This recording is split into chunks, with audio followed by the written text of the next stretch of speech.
আসসালামু আলাইকুম। আমন্ত্রণ করছি নতুন একটি ব্লগে। আমি Mehnaz diary of desires channel থেকে। যেদিন রোজার দ্বিতীয়টা ছিল সেই দিন আবারও সবাই মিলে আমরা গিয়েছিলাম বসুন্ধরা সিটিতে। আপনাদেরকে বলেছিলাম যে আরও বেশ কিছু কেনাকাটা বাকি রয়েছে, তো সেইগুলো শেষ করব। সময়ের অভাবে তো পাইনি রোজার আগে কমপ্লিট করতে, তাই রোজার ভিতরেই শেষ করছি। রোজার ভিতরে বলতে আসলে রোজার শুরুতেই। আর বাইরে বেরোনোর একদমই ইচ্ছা নেই আমার, কারণ রোজা রেখে বাইরে ঘোরাঘুরি করতে এখন অনেক বেশি টায়ার্ড হয়ে যায় শরীর। আর মনে হয় যেন শরীর সাপোর্টও করে না, এত বেশি হাঁটাহাঁটি বা গলা শুকিয়ে আসে এরকমটাই লাগে আমার, খুব কষ্ট হয়।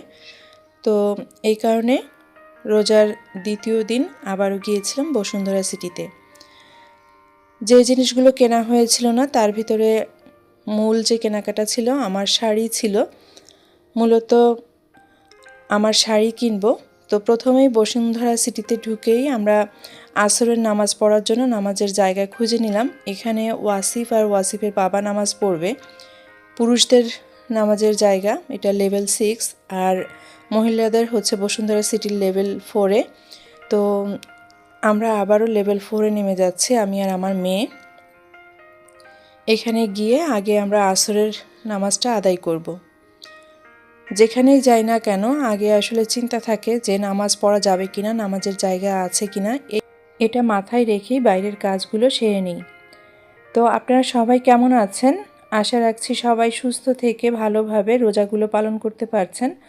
আর আমার আপডেট তো গত ব্লগেও দিয়েছি, তারপরেও আলহামদুলিল্লাহ আমরা সবাই বেশ ভালো আছি। এই তো চলে আসলাম মহিলাদের নামাজের জায়গায়। তো অলরেডি আমরা সবাই আসরের নামাজ কমপ্লিট করে এখন আবারও উপরে উঠেছি টপ ফ্লোরে। তো এখানে এসে ইনফিনিটি খুঁজছি। ইনফিনিটি খুঁজতে খুঁজতে আরও বেশ কয়েকটা শোরুমে গিয়ে ঢুকছি, আসলে দেখছি যে কিছু নেওয়া যায় কি না। বিশেষ করে সেইলরে কিন্তু বেশ ভালো ভালো জামা আসে। তো সেইলরে গিয়েও দেখবো। আর সুভার জন্য পার্টি ড্রেস তো নিইনি, এবার আপনাদের সাথে শেয়ার করেছি যেটা, যে কিছুদিন পরপরই আসলে ড্রেসগুলো ছোট হয়ে যায় এত দাম দিয়ে নেওয়ার পরে। তো চিন্তা করছি যখন লাগবে তখন সেই মুহূর্তে কিনবো। তো ওর আসলে অর্ডিনারি কিছু ড্রেসই নেওয়া হয়েছে, যেটা ও কোচিংয়ে পরে যেতে পারবে বা বাইরে একটু যেতে পারলে, এরকম পার্টি কোনো ওয়্যারই নেওয়া হয় নাই ওর জন্য। তো এখানে এসে কিন্তু আমার জন্য জামা দেখছিলাম যে আমিও কিছু নিতে পারি কি না। তো পছন্দ হয় না আপনাদের ভাইয়ার, পছন্দ না হলে তখন আসলে আমরা আবার অন্যদিকে যাই, আরেকটা শপে যাচ্ছি। তো যাই হোক, এই ঘোরাঘুরির একটা পর্যায়ে চলে এসেছিলাম জ্যোতিতে। জ্যোতি থেকে আমার শাড়ি যেটা পছন্দ হয়েছে, আমার থেকে পছন্দ হয়েছে আমার হাজব্যান্ডের, এই যে সি গ্রিন কালার যেটা দেখাচ্ছি এটা, আর একদম প্রথমে বেছানো ছিল যেটা পেঁয়াজ কালার। তো যাই হোক, এই দুইটা শাড়ি আমি নিয়েছি নিজের জন্য, একটা আমার ঈদ উপলক্ষে আর একটা হচ্ছে অ্যানিভার্সারি উপলক্ষে।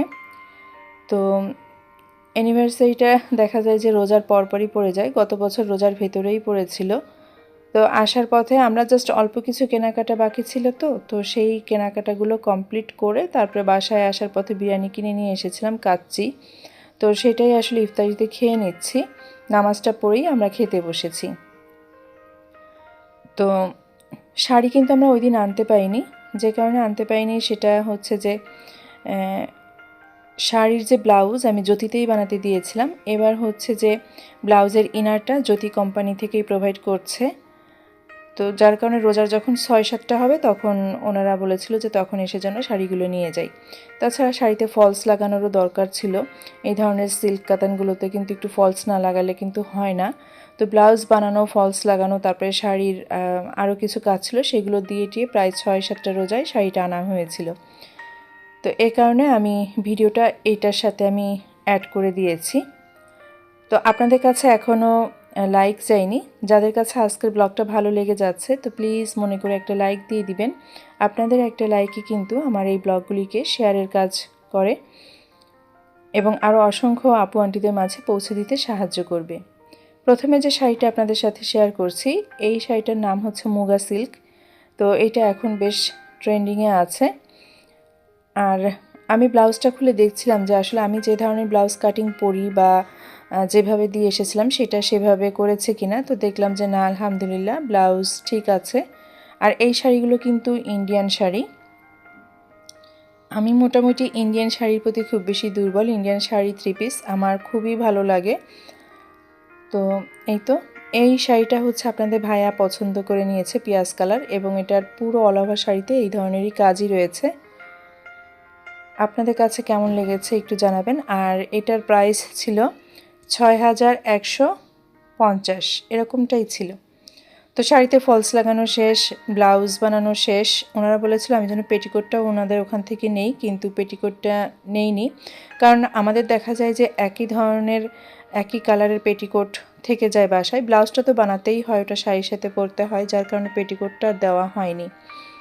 তো এরপরে নেক্সট শাড়ি যেটা সেটা দেখাচ্ছি।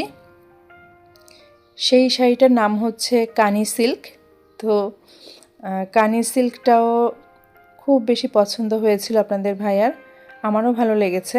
আর আমি মূলত ওর পছন্দেই কাপড় পরতে বেশি পছন্দ করি। ও যে ধরনের যে কালার বা যেটা পছন্দ করে সেটাই নিতে পছন্দ করি, এবং পাশাপাশি দেখি যে আমারও পছন্দ হয় কিনা। একদম যদি পছন্দ না হয় তাহলে আর সেটা নিই না। এই শাড়িটাও খুবই সুন্দর। এটা তো আপনাদেরকে ঝুলানো অবস্থায় দেখালাম, এটারও পুরো অল ওভার শাড়িতে কাজ রয়েছে এবং দুইটা সিল্কি খুবই সফট। আর এইটার ব্লাউজ দেখে তো আমি ওয়াও বলে ফেলেছি। ব্লাউজটা এত সুন্দর করেছে, মানে ব্লাউজের যে প্রিন্টটা সিল্কের উপরে খুবই নাইস লাগছিল, খুবই সুন্দর লাগছিল। আর আমি এবার দুইটা ব্লাউজেরই হাতা ফুল হাতা দিয়েছি, কারণ হিজাব পরি, তো হিজাব পরলে না হাফ হাতা দিয়ে শাড়ি পরলে একটু কেমন যেন লাগে। আমার যেহেতু অধিকাংশ শাড়ি ব্লাউজই হাফ হাতা, তো ইদানিং চেষ্টা করছি যে একটু ফুল হাতা দিয়ে ব্লাউজ পরলে তাহলে হয়তো বা হিজাবের সাথে শাড়ি পরলে বেশ মানানসই হবে। আমি শাড়িগুলো আপনাদেরকে দেখিয়ে আবারও সাথে সাথে কিন্তু প্যাকেট করে রাখছি। তো এই দিন না খুব বেশি একটা কেনাকাটা করিনি, বলেছিলাম যে আর অল্প কিছু কেনাকাটা বাদ রয়েছে, সেগুলোই সেরে নিব। আর ইস্টার্ন প্লাজা থেকে আমার আব্বা এবং আমার শ্বশুর আব্বার জন্য দুইটা পাঞ্জাবি নিয়েছিলাম। সেই সাথে বসুন্ধরা সিটির ইয়েলো থেকে আমার বড় ভাসুরের জন্য এই পাঞ্জাবিটা নিয়েছিলাম। তো মূলত বড় ভাসুরের সাইজ আর আমার হাজব্যান্ডের সাইজ একই সাইজ। তো দুইটাই ভাইয়ার সামনে বের করে দিব, ভাইয়া যেটা পছন্দ করে নিল, বাকিটা সুবার বাবা পরবে। তো ওদের 3 ভাইয়ের পাঞ্জাবি ইয়েলো থেকে নেওয়া হয়েছে এবং একই ধরনের পাঞ্জাবি, একই রেটের, সব কিছুই এক। আর আমার শ্বশুর আব্বা আর আমার নিজের আব্বার জন্য যে পাঞ্জাবি দুইটা নিয়েছিলাম, এই কালারের ভিতরে নিয়েছিলাম। আসলে কি বয়স্ক মানুষের পাঞ্জাবি না মূলত এই সাদা, তারপরে মাখন কালার বা বিস্কিট কালার, এই দুই একটা কালারের ভিতরেই কিন্তু নিতে হয়, বা অন্য কোনো কালার তো আসলে ওনারা পছন্দ করবেও না, পরতেও পারবে না, যার কারণে ঘুরে ফিরে কিন্তু এই দুইটা কালারই কিন্তু বেছে নেওয়া হয়। তো এই গেল আমার শ্বশুর আব্বা আর আমার আব্বার পাঞ্জাবি, ভাসুরের পাঞ্জাবি। আর নিয়েছিলাম রত্না আপার জন্য একটা 3 পিস। আমাদের বাড়িতে যে রত্না আপা থাকে, আমার শ্বশুর আব্বাকে দেখাশোনা করে, তো আপার জন্য একটা গঙ্গা ব্র্যান্ডের একটা 3 পিস নিয়েছিলাম। যারা গঙ্গা ব্র্যান্ডের জামা কাপড় পরেছেন তারা জানেন যে এটা কেমন পরতে, বেশ কমফোর্টেবল 3 পিস।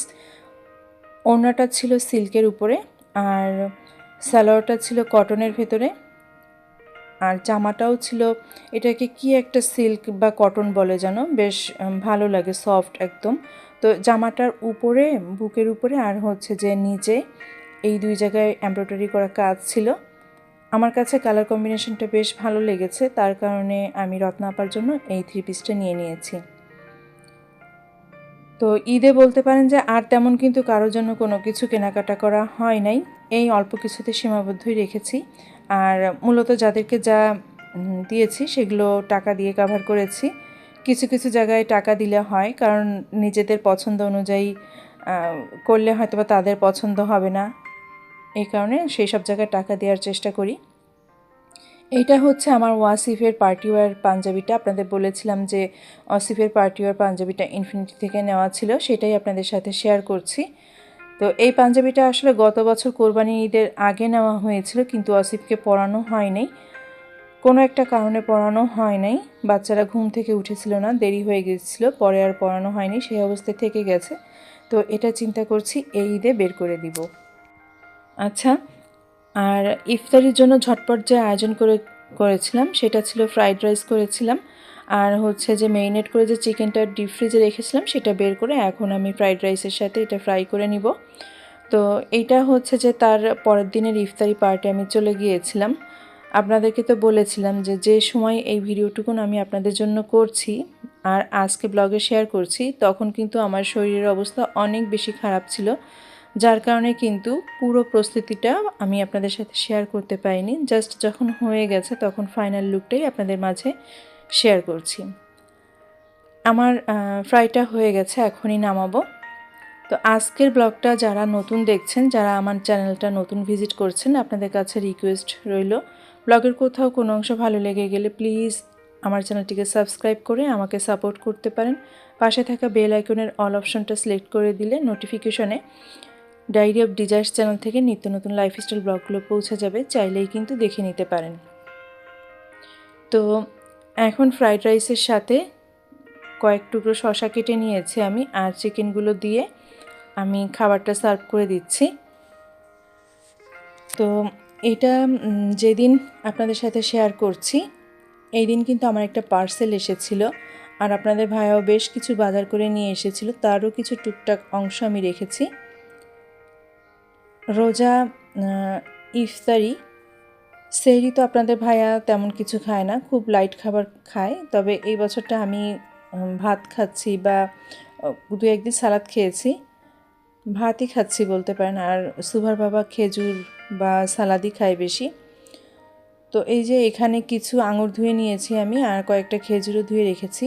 আপনাদের ভাইয়া জিলাপি এনেছে, তো সেটা ইফতারির সময় দিতে আমি একদমই ভুলে গেছি, কারণ বেশ কিছু বাজার এনেছিল, তো আমি একদমই চেক করতে পারিনি। ইফতারি জাস্ট আগ মুহূর্তে এনেছিল, তো এগুলো বাজার রেখেই আমি ইফতারিটা গুছিয়ে ফেলেছিলাম টেবিলে, তো যার কারণে আমি এই জিলাপিগুলো দিতে পাইনি। তো জিলাপিগুলো বের করে এখন দিচ্ছি। আর ইফতারের আগ মুহূর্তে আমার একটা পার্সেল আসে। আমি জ্যোৎস্না কাজল খান আপুর থেকে 1 কেজি ঘি অর্ডার করেছিলাম, সেই সাথে ঝুরি ভাজি ছিল। তো সেই পার্সেলটাও ইফতারির আগে এসেছে, তো সেটাও ইফতারির পরে আমি এখন কেটে আপনাদের সাথে শেয়ার করছি। তো ঘি সুবার বাবা বলেছিল যে 2 কেজি নিতে, তো আমি বললাম যে না, আগে টেস্ট করে দেখি যে কেমন হয়। তো যার কারণে আমি আপুকে 1 কেজি অর্ডার করেছিলাম। আর এখনও আমি আসলে টেস্ট করতে পারিনি, যেহেতু রমজান মাস চলছে, ওইভাবে কিন্তু রান্নাবান্নার চাপটাও এখন আমি নিতে পারছি না, বা বাচ্চাদেরও দিইনি। তো এই কারণে টেস্টও করতে পারিনি আপু। তবে টেস্ট করে আমি আপনাকে অবশ্যই রিভিউ দেবো। আমি জানি আপনি আমার ব্লগগুলো কন্টিনিউয়াসলি দেখেন এবং একটা কমেন্ট করেন। অসংখ্য ধন্যবাদ জ্যোৎস্না কাজল আপু। আর লেবেলটা দেখে আমি সত্যি খুব খুশি হয়েছি, আপনার নামে লেবেলটা করেছেন। তো এই তো পার্সেলটাও শেয়ার করা হলো। আর সুভার বাবা বেশ কিছু না বলতে মানে আসলে একটা বড় রুই মাছ নিয়ে এসেছিলো, সেটা এভাবে কেটে নিয়ে এসেছিলো যাতে পরবর্তীতে আমি রান্নার সময় এটা টুকরো টুকরো করে সাইজ করে কেটে রান্না করতে পারি। আর 2টা ডিম পাড়া মুরগি নিয়ে এসেছিলো, এই মুরগিগুলো বেশ শক্ত হয়, লেয়ার মুরগি। তো আমার শরীরটা আসলে এত বেশি খারাপ লাগছে, মুরগি কাটার মতো কোনো ধৈর্য কোনো কিছু ছিল না। জাস্ট পানি দিয়ে এভাবে আস্ত মুরগি ধুয়ে আমি পলিথিনে করে আবার ডিপ ফ্রিজে রেখেছিলাম। তবে সেটা পরের দিনেই কিন্তু খালাকে দিয়ে আমি পিস করে টুকরো করে আবারও রেখেছিলাম। আর এই যে মাছগুলো যে দেখছেন, মাছগুলো আমি কোনো রকম হালকা করে একটা ধোয়া দিয়ে সেটাও আমি ডিপ ফ্রিজে এভাবে করে রেখে দিলাম। আর এনেছিল শিং মাছ 2 কেজি, সেই সাথে কাঁচা সবজি বাজার এনেছিল। তো শিং মাছ ধরেই আমি ডিপে রেখেছি, কাঁচা সবজি বাজার। তো এই ছিল আমার শরীর খারাপের দিনে মাছ মাংস বাজার এগুলো গুছিয়ে নেওয়া, সেই সাথে পার্সেলটাকে রিসিভ করা, রান্না বান্না সব কিছু আপনাদের সাথে শেয়ার করলাম, তবে অল্প পরিমাণে। তো আজকের ব্লগের শেষ প্রান্তে চলে এসেছি। ব্লগটা যদি কোথাও কোনো অংশ ভালো লেগে যায়, প্রিয় আপুরা কমেন্ট করতে ভুলবেন না। আর ভুলভ্রান্তি হয়ে থাকলে ক্ষমা করে দিবেন। বিদায় নিচ্ছি, দেখা হবে নেক্সট ব্লগে। আল্লাহ হাফেজ, আসসালামু আলাইকুম।